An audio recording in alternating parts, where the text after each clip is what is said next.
Hey guys, welcome back to my channel AR anime world. I hope आप सभी लोग बहुत अच्छे होंगे। और आज मैं एक्सप्लेन करने जा रहा हूँ बुक ऑफ एस्पर का एपिसोड 537। और जिन लोगों ने पिछला एपिसोड नहीं देखा है तो वो चैनल पे जाके देख सकते हैं। और जिन लोगों ने सब्सक्राइब नहीं किया तो सब्सक्राइब कर दो। और बिना किसी देरी के इस वीडियो को स्टार्ट करते हैं। जो डैंकिंगसन होता है वो कहता है मैं उस सेक्रेट माइन के अंदर नहीं जा पाया, क्योंकि जो डबल ड्रैगन गैदरिंग होती है उसमें जितने भी बैटल्स होती हैं वो उसी रियाल में लड़ी जाती हैं, तो उसकी वजह से वहाँ जाना बहुत ज्यादा मुश्किल है। और जो वो दोनों एग्जैल्ट है वो भी वहाँ आया जाया करते हैं। और वहाँ जाने के बस अब दो ही रास्ते हैं। एक रास्ता ये है कि जब बैटल हो रही हो तब जाया जाए, और जो दूसरा रास्ता है वो है एग्जैल्ट्स के हेवन पवेलियन से। और डैंकिंगसन ने हेवन रीचिंग पवेलियन से जाने की कोशिश की थी, बट जो वो रास्ता है वो भी सील है। और अब बस मेरे पास एक ही रास्ता है कि वो है बैटल फील्ड। और अब मैं बैटल फील्ड से ही अंदर जा सकता हूँ, पर वहाँ पर बहुत सारे लोग होंगे और मैं आसानी से उन एग्जैल्ट्स के नजरों में आ जाऊंगा और उनके हाथों पकड़ा जाऊंगा। और अगर मैं पकड़ा जाता हूँ तो एटलस स्वॉर्ड को पाना एकदम ही इम्पॉसिबल है। और जब जूफेन उसकी बातें सुनता है तो जूफेन और भी ज्यादा रिलैक्स हो जाता है। और फिर जो जूफेन होता है वो कहता है अपने मन में, तो ये आदमी वहाँ नहीं जा पाया, पर यहाँ ये मेरे पास क्या करने आया है। और फिर जूफेन हंसते हुए कहता है, सीनियर क्या तो फिर आप वहाँ जाने का रास्ता ढूंढ लिए हैं, और आप मेरे लिए क्यों आए हैं, और आप मेरे पास क्यों आए हैं, और मैंने आपके बारे में किसी से भी नहीं बताया है, और मैं यहाँ का सितारा हूँ। सभी लोग 3 दिनों बाद मेरी फाइट्स देखना चाहते हैं, और अगर आप मेरे साथ कुछ करते हैं तो वो लोग भी अलर्ट हो जाएंगे और आपको भी इसका नुकसान होगा। और फिर डैंकिंगसन होता है वो कहता है फाइन फाइन ठीक है, मुझे समझ में आ गया, और तुम अब ऐसी ऐसी बातें मत बोलो, और मैं यहाँ तुम्हारे लिए नहीं आया हूँ। और फिर जो एग्जैल्ट होता है वो जूफेन से कहता है अब तुम मुझे अंदर लेकर जाओगे। और जब ये बात जूफेन सुनता है वो कहता है क्या मैं, वो अपना सर हिलाते हुए कहता है मैं ऐसा बिल्कुल भी नहीं करने वाला, और जो तुम्हारी एज है तुम इससे एक डिसिपल भी नहीं लगते हो, और अगर पिल की वजह से अपना तुम लुक चेंज करते हो पर तब भी तुम उनके आंखों से नहीं बच पाओगे, उन ओल्ड गुड्स से। और फिर जो डैंकिंगसन होता है वो कहता है पहले मैंने भी यही सोचा था और मुझे भी लगा था कि ये इम्पॉसिबल होगा उन ओल्ड गुड्स की आंखों से बचना और अपना लुक चेंज करने से ही। मैं उन्हें इतनी जल्दी बेवकूफ नहीं बना सकता, और तुम्हारे ऑरा से वो तुम्हें पहचानेंगे, और इसीलिए मैं सोच रहा था कि मैं तुम्हारे उस थंडर रिंग में चला जाता हूँ, उस स्टोरेज रिंग में चला जाता हूँ, और वो लोग तुम्हारे स्ट्रॉन्ग ऑरा की वजह से मुझे नहीं जान पाएंगे। और जब जूफेन ये बात सुनता है तो वो कहता है क्या, नहीं नहीं ऐसा बिल्कुल नहीं हो सकता, मेरी जो स्टोरेज रिंग है वो पूरी की पूरी भर चुकी है, और वो कोई भी लिविंग आइटम को नहीं रखती है, वो सिर्फ नॉन लिविंग आइटम्स को रखती है। और अगर तुम मुझे लिविंग स्टोरेज रिंग भी देते हो तब भी वो लोग तुम्हें आसानी से ढूंढ निकालेंगे, और आखिरकार मैं अपने स्टोरेज रिंग को चेंज क्यों करूं, और इस चीज की वजह से बहुत सारी चीजें गलत होने लगेंगी। और फिर जो डैंकिंगसन होता है वो कहता है मैं वेस्टर्नलैंड का बेस्ट टैलेंट हूँ, और तुम्हें क्या लगता है कि मैं आसानी से पकड़ा जाऊंगा। और अगर जूफेन मान जाता है और जो अगर एग्जैल्ट होते हैं वो जूफेन को पकड़ लेते हैं तो जूफेन हर एक चीज को खो देगा, और जूफेन भी बिल्कुल भी रिस्क नहीं लेना चाहता है। और जो जूफेन था वो बस इस ओल्ड गुड से दूर जाना चाहता था, और इस टाइम पर जूफेन के लिए यही बेस्ट होगा कि वो इससे और भी ज्यादा बात ना करे। पर फिर तभी जो डैंकिंगसन होता है वो कहता है लड़के तुम आते हो एक लोअर 3 सेक्ट से, और आखिरकार तुम पे इतना कौन ही ध्यान देगा कि तुम्हारी उस स्टोरेज रिंग में क्या है, और क्या तुम अब मुझसे बचने की कोशिश कर रहे हो, पर अब बहुत ज्यादा ही लेट हो चुका है। और फिर जूफेन कहता है सीनियर आपको नहीं पता, पहले मैं एक सेक्ट का लेबर हुआ करता था, और इस चीज के लिए मैं बिल्कुल भी सही नहीं हूँ। और फिर डैंकिंगसन कहता है तुम्हें मेरे बारे में सब कुछ पता है, और मैं किसी और को इन्वॉल्व नहीं करना चाहता इसमें, और जब मुझे वो वेपन मिल जाएगा तो मैं यहाँ से चला जाऊंगा और तुम्हें कभी भी परेशान नहीं करूंगा। और अगर तुम मेरी मदद नहीं करते हो और अगर मुझे स्वॉर्ड मिल जाती है तो मैं सभी को बता दूंगा कि जो उन एरेस को खुलने का मैप है वो जूफेन ने दिया है। और ये कहकर वो हंसने लगता है। डैंकिंगसन की स्माइल इस समय प्योर एविल से भरी हुई थी। और फिर जो जूफेन होता है वो भी कहता है अब ऐसा लगता है कि मेरे पास कोई भी चॉइस नहीं है, और सही में मैं तुम्हारे साथ फंस चुका हूँ। और फिर डैंकिंगसन कहता है हाँ यही तुम्हारे लिए अच्छा रहेगा। और फिर जो जूफेन होता है वो कहता है बट सीनियर ये फाइट पहले जैसी फाइट नहीं होने वाली है, और इस बार हम सुपीरियर 3 सेक्ट से लड़ने वाले हैं, और मेरे पास बिल्कुल भी टाइम नहीं होगा कि मैं उनके साथ खेल सकूं। और वहाँ चारों तरफ मॉनिटरिंग एरेस बिछी हुई हैं, और आप अगर वहाँ पर एक बार भी अपीयर होते हैं तो आप एक्सपोज्ड हो जाओगे, तो आप सबके सामने आ जाओगे। और फिर तभी जो डैंकिंगसन होता है वो कहता है कोई भी प्रॉब्लम नहीं है, बस तुम मुझे अंदर लेके चलो, बस तुम्हें इतना करना होगा कि जब तुम फाइट में बिजी हो फाइट करते समय बस तुम्हें जो ये रिंग है वो उस सेक्रेट माइन के ब्लाइंड स्पॉट पे फेंकनी होगी, और फिर आगे का काम मैं संभाल लूंगा, और तुम उन्हें अपनी तरफ अट्रैक्ट करके रखना। और फिर जूफेन कहता है क्या ये मुंह पहले जैसा नहीं होने वाला, और क्या आपको लगता है कि ये दोबारा काम करेगा। और फिर जूफेन चारों तरफ देखता है और फिर हैवी लुक के साथ डैंकिंगसन से कहता है सीनियर आपको भी पता है कि मैं यनमो को एक बार हरा चुका हूँ, और जो 9 सेक्ट के डिसिपल्स है उनके साथ तो डील करना इजी है बट एक को छोड़कर। और फिर जो डैंकिंगसन होता है वो भी समझ जाता है कि जूफेन क्या कहना चाह रहा है, और फिर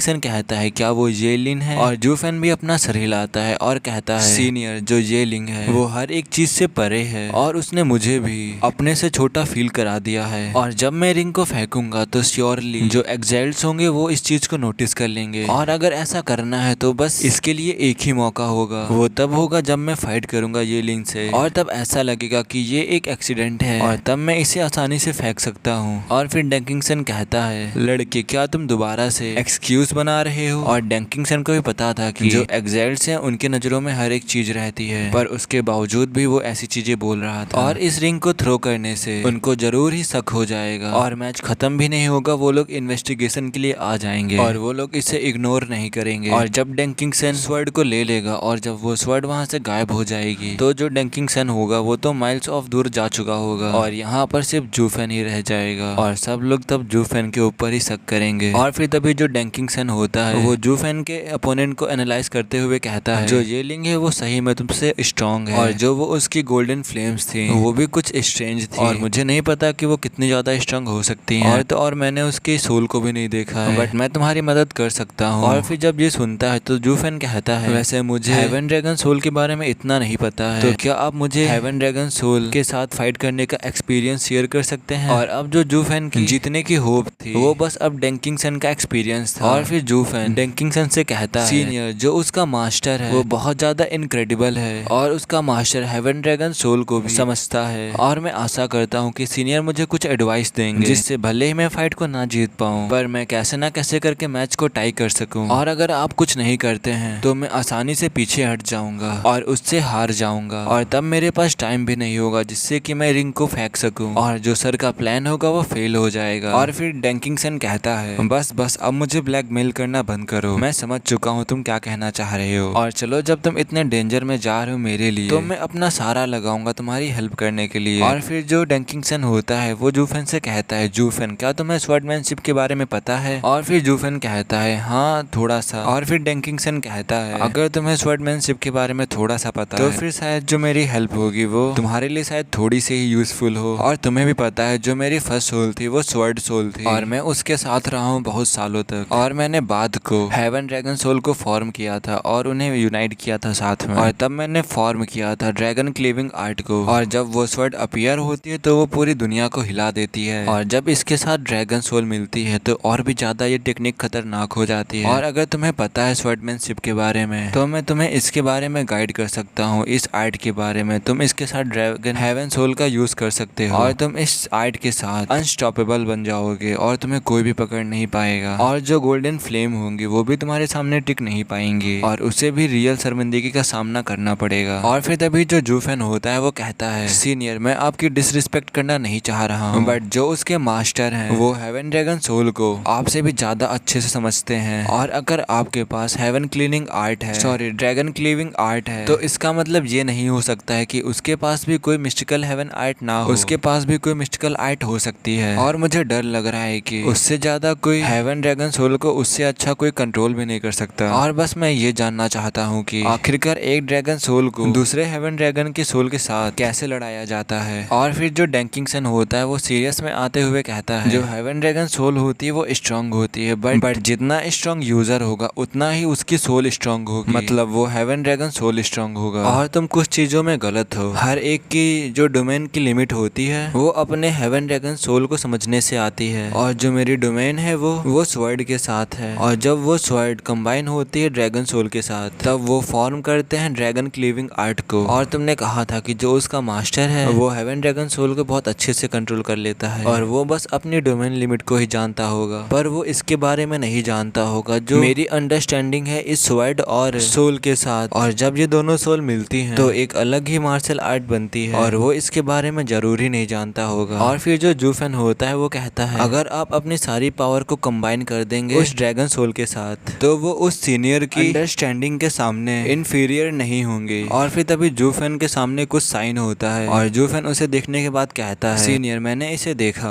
और ये लिंक के पास पक्का ही एक प्योरेस्ट ड्रैगन सोल होगी, और जो मेरी हेवन ड्रैगन सोल है वो तो एकदम जम्बल्ड है। ये लिंक के पास ऑर्थोडॉक्स सोल है और मेरे पास एक सेकंड रेट की सोल है, और इसका मतलब ये हो सकता है कि जो मेरी सोल है वो कमजोर है, और क्या ये और स्ट्रांग नहीं हो सकती है। और फिर डेंकिंगसन अपना सर हिलाते हुए कहता है, जो तुमने कहा है वो सही है, पर तुमने इसे अच्छे से नहीं बोला। और जो मेरे पास ड्रैगन सोल है वो तुम्हारे पास भी ड्रैगन सोल है, जो कि सेकंड रेट की है, और जिसे मैंने स्वर्ड सोल के साथ मैश्ड अप कर दिया था। और भले ही ये तुम्हें सुनने में थोड़ा सा अगली लगे, बट इसे इवोल्यूशन कहते हैं। और ये वाला एपिसोड यहीं पे खत्म होता है।